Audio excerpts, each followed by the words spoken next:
In this presentation, I will show you how even a parent with a well-prepared to-do list can lose track of the school day. Most of you are probably working through your school week with a to-do list. This one is from Ambleside Online, Year 4, which is about the same age as a Form 2B student, about 10 years old. It looks like a reasonable list. You might have even made the effort to break it down by day. And you might have even tried to reorganize it according to what kind of mental effort it requires, so as not to exhaust your children's brain. Then on Monday morning, you sit down at 9 a.m. feeling prepared because you have a list, and you get started. It's not a long list, which is good because you understand that you and the kids should get outside for a good portion of the afternoon. But what you don't know is that this list might sabotage you. You begin with the Bible, reading the section required, and letting the kids narrate. This was a heavy section. Achan and his entire family were stoned to death because he took loot that God commanded the Israelites not to take. Even his sons and daughters were stoned, and the animals. The kids have a lot of questions, and you cannot deny them. It's a hard section for you too. This is the Bible, and you hate to squelch their questions about God and His Word. But you don't know that you should limit this time, questions and all, to 20 minutes. Hymn is easy enough. You've been singing it for a few weeks now, so there's no hold up.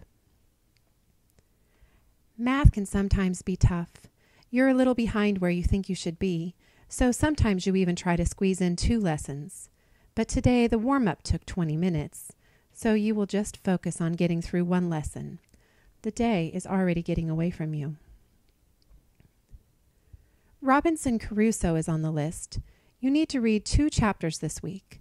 That seems like a good goal because if you don't read 2 to 3 chapters each week, you won't finish the book by the end of the term. So you read chapter 9, but it takes 45 minutes without narration.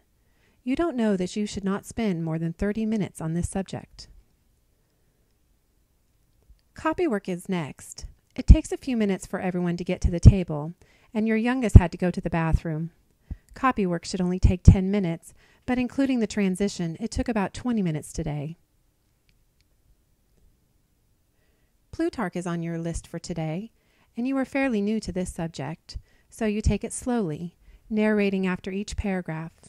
The kids are coming along and you are excited. However, it's taking a really long time. The lives are broken down into 12 segments for the 12 weeks of this term. You just have to get through this section or you will be behind.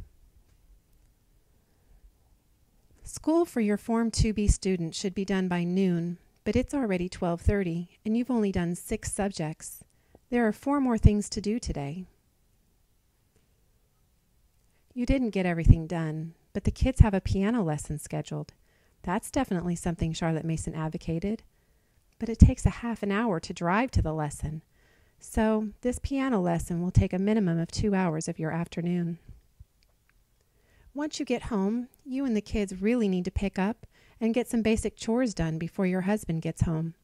You hate for him to walk into a mess. And dinner has to get prepared at some point. In the end, there's been no outdoor time, much less free time, and you didn't get all of the schoolwork done that you had scheduled. You could do a little schoolwork after dinner, but frankly, you are exhausted. So you pick up some adult twaddle and give up for the day. After all, even Charlotte Mason says, possibly such food is good for us when our minds are in need of an elbow chair. Those things that didn't get done will just have to get tacked onto tomorrow's list. How are you supposed to get it all done anyway?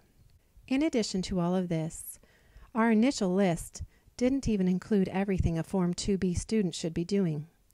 Form 2 students had 36 subjects on their list, but Charlotte Mason and the PNEU had a tool to help teachers get through all of the required subjects, a schedule, and that's what we'll talk about next.